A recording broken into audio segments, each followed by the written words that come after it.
you're looking for the latest news, insight into what it means, and the sharpest opinion, there's only one station in Chicago where you can turn, and it's this one. We're AM 560. The Answer.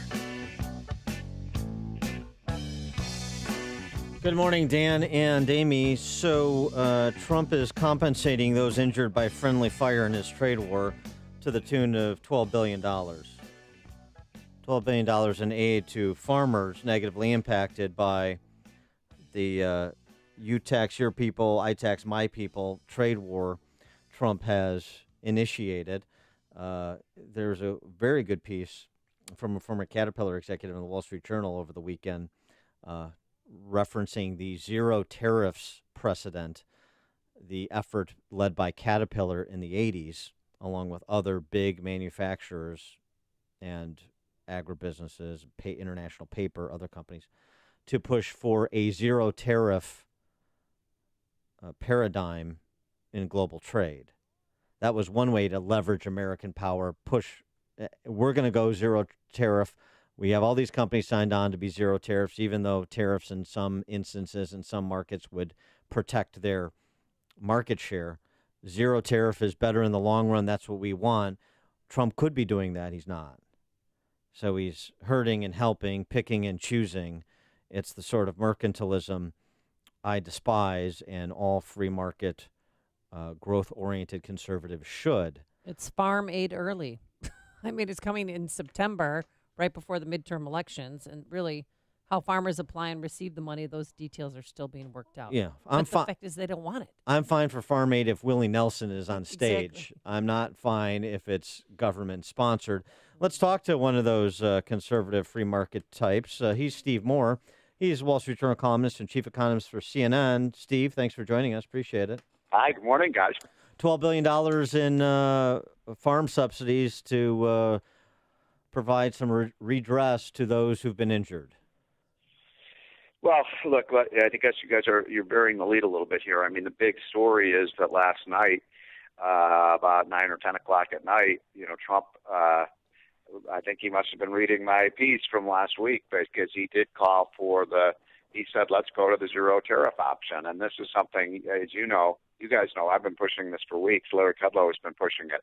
This idea of let's de-escalate, let's bring the tariffs down to zero, have the other nations bring their tariffs and subsidies down to zero. If you do that, by the way, the United States benefits relatively because our tariffs are lower than virtually any other country's tariffs. That's a point we've been making to Trump. So this is the meeting with the EU this morning? Pardon me? This is the meeting with the EU this morning? Well, that starts in a couple of hours, and I think he's going to put that on the table. He's going to challenge the Europeans to say, let's go to zero. Now, there's some dissension within the White House on this. I've been over there several times talking to them about this, but Trump kind of gets it, that this is, by the way, this totally, if he puts this on the table with, what's the guy's name? I love that. His name, Juncker. Oh, yes, Sebastian Juncker, yeah. Right. The European Trade Commissioner's name is Juncker. He's going to talk about auto tariffs, right? His name is Juncker. But anyway, look, David Trump, Pecker, I think, is very serious about this because, we've been saying to him all along, the problem is we want to get these countries to lower their tariffs, not to raise them. We don't want a tit for tat, increase in the tariffs. And when I was over at the White House a few days ago, I made the analogy, by the way, you guys are way too young to have remembered this, but in the 1980s when Ronald Reagan was president, when he was first president, he's a warmonger, he's going to cause a nuclear war and all of this stuff. And then in 1987, a very famous summit in Reykjavik in Iceland, Ronald Reagan surprises Gorbachev by saying, why don't we move towards total nuclear disarmament? And it put the Russians on their heels. They didn't expect this. And although they didn't come away with the deal there in Reykjavik, it was the first step to the biggest nuclear disarmament in world history. And we use that analogy to say, look, you can do this on tariffs. You can get all of these countries, if they will agree to it, to reduce their tariffs. So instead of having a future with really high tit for tat, higher tariffs, we get every country to get their tariffs down. Now, here's the last thing about this that is interesting. Trump did put that on the table at the last hours of the G7 meeting about a month ago in Canada, and this was not widely reported by the press. But none of the Europeans had any interest in that. I mean, they're free trade frauds. They want to pretend like the villain here is Donald Trump, when in fact they have much higher tariffs, much higher non-tariff trade barriers than we do. And we'll see what reaction Trump gets from the Europeans to putting this deal on the table. But I think it gives them the moral high ground in the debate. Yeah, well, what if they don't bite? I mean, then these tariffs stay in place. Then we're gonna but listen, get the hit. farmers want markets and opportunities. They do not want handouts. But look, let me ask you this question.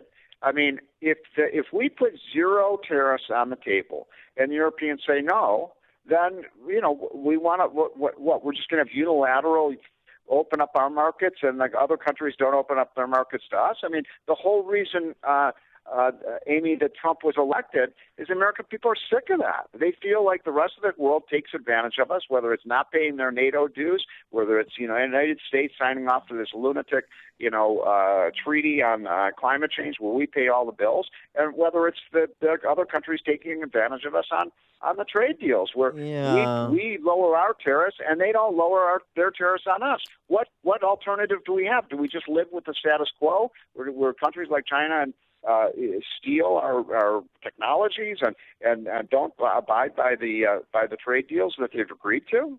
Well, I mean, you're conflating a lot of issues there. I mean, there's a difference between paying your fair share in the NATO alliance and you tax your people and weaken your industry through protectionism. So we're going to do the same thing. Those aren't the same things. And oh, by the way, but just hold on a second. Oh, but you just had this report. The U.S. reached an all-time record high, $2 trillion in the first quarter manufacturing input this year. So maybe the manufacturing sector doesn't need protection from the government gang who can't shoot straight.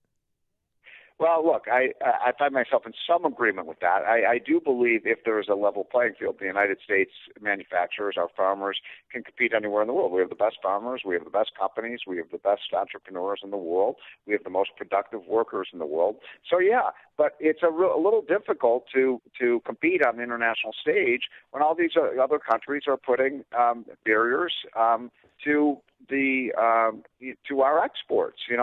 It is absolutely true that our tariffs are about one half the level of the tariffs that other countries. Why shouldn't Donald Trump demand that those countries reduce their tariffs? Now, look, I'm all for that. Every one of these countries, Dan, needs access to the U.S. market, and what's not being really reported in the media is China is in big trouble right now. I mean, China cannot win this trade war with the United States. Their entire economy depends on having access to the U.S. market, and all we're saying is behave yourselves, play by the rules, stop stealing, and we can have a free trade, a Milton Friedman type of free trade agreement. Well, what's your gut feeling for today? Pardon? What do you think is going to happen today? What's your gut feeling? If they don't stop stealing? Yeah. No, do you think that they'll agree to zero tariffs? Eliminating tariffs altogether? Look, China steals our intellectual property. We know that by hundreds of billions of dollars a year. And every president, including Bush, including Clinton, Obama, did nothing about it. Now we have a president who's standing toe-to-toe with them, Beijing, and saying he can't do it any longer. Look, if they're not going to behave, we can't have a trading relationship with them. I mean, I think that's the point that Trump is making, is we're going to use our leverage and we're going to punish you if you keep stealing and if you keep putting our exports into disadvantage. Now, Dan, if Milton Friedman were on the show right now, he would say, well, we should just have unilateral free trade. Yes, just open that's up what he our would markets say. to any country that wants to. That is what he would say. I used to be for that, but I'm not for that anymore. I'm for we lower our trade barriers. They have to do the same. That's the whole point of these trade deals, but none of these countries actually abide by them. So then are you also, if they raise their trade barriers, they go the other way? Well, not only are we going to not lower them, we're going to hit you. So we want to escalate this war. So then we should escalate too? I mean, if it has to go, if both have to go low, then if our adversaries / competitors / allies go high, we go high? You can't have a free trade agreement with a country if they don't abide by it. I mean, that's the point I'm making. Is we have these free trade deals with these countries, most of them, and yet virtually none of them have actually, done what they said they would do. And, that does put American farmers at a disadvantage. It does put our manufacturers at a disadvantage. And incidentally, I'm optimistic. I think Trump is going to win here. Germany is coming. I mean, the Europeans are coming hand in hand today. We'll see how this turns out. But Germany is quaking. I mean, if you put this idea of an auto import tariff, which, by the way, I'm not in favor of, but that kills Germany. And Germany's economy is dependent on selling cars to the United States. China needs to sell stuff to the United States. I think Trump is saying this is a game that these other countries can't win. Now, whether they recognize that or not, we'll see. So the play is that we're willing to inflict, we can inflict more damage on them. They can inflict some damage on us, and we can inflict some damage on us. So the combination of America and all of these trading partners subject to the tariffs, we're going to decimate their economies. We're going to hurt our economy. And at some point in the distant future, everybody's going to recognize that we've done the eye for an eye, everybody goes blind game, and we're going to be zero tariffs and recover from all of this. Well, Dan, look, here's the point. First of all, you should be in a good mood this morning. I mean, Trump has put zero. You're a free trader, right? Amy, you're a free trader. I believe in free trade. Trump wants free trade. He says he wants to get rid of zero tariffs, zero subsidies, zero non-trade tariffs. And basically he was saying, I think he's sincere about this, any country wants to step up and have this deal with the United States, step right up, you got a deal. And I think what you're going to start to see, and this is why I think Trump is not for these multilateral trade agreements. We should have bilateral trade agreements. We should start with the UK, with Britain, and say, look, zero tariffs between the two of us. Let's do it. Sign right up. And then you sort of isolate the countries with high tariffs, and it forces them to bring their tariffs down. Whether this works or not, we will see. Dan, I mean, you make a good point. Maybe this doesn't work. Maybe it leads to an escalation, which is not what I want, not what you want, and I don't think what Trump wants. He doesn't want these countries to impose higher tariffs. He wants them to impose lower tariffs. I want to get your take on another policy advanced by a Republican, since this is your wheelhouse. Carlos Curbelo, who's a Republican congressman from Florida, introduced a greenhouse tax proposal, $24 per metric ton of greenhouse gas emissions, growing 2% per year above inflation, an additional $2 per ton every 2 years, blah, blah, blah. The whole idea is to meet our emission reduction goals and diversify and clean up our energy sources in this country. So, first of all, I was just looking at this data that literally just came out a few weeks ago. How many countries are meeting their Paris Climate Accord, targets for 2018? You know how many reached their targets in 2017 of the 30 major countries in the world? Zero. And most of them didn't come anywhere close to meeting their targets. And incidentally, in the last 3 or 4 years, the country that is, I've said this before, I'll say it again on your show, the country that has lowered its greenhouse gas emissions the most and its carbon emissions the most is the United States. And we're not even in that stupid Paris Accord. It's exactly why these treaties make no sense. We abide by the treaty. We're not part of it. They are part of the treaty, and they badmouth us, and yet none of them. And most of these countries are like 50% of their target. They're not anywhere near reaching their agreement. So, look, the country that needs to impose carbon taxes is these other nations, not us. And we have natural gas. Natural gas is a wonder fuel. It reduces, it produces a lot of energy. We're exporting this stuff around the world. We're using more of it for electricity, and it's a clean burning fuel. And by the way, it says a lot about the environmentalists that they hate natural gas too, even though natural gas is what reduces greenhouse gas emissions. So we don't need a carbon tax. We don't need a greenhouse gas emission tax. We just need to use more of our own homegrown energy. All right. He is Steve Moore, Wall Street Journal columnist and chief economist for CNN. Steve, thanks as always for joining us. If we get to zero tariffs, you're buying me a lunch at Trulux right there downtown, because I think Trump is going to win here, because Trump always wins. All right, I'll go, but it'll be at a different location. And Amy, you're coming as my date. I'll buy you an eco-friendly lunch. It went well last time. All right, have a great day, guys. Thanks, Stephen Moore. And he joined us on our turnkey.pro answer line. Connect with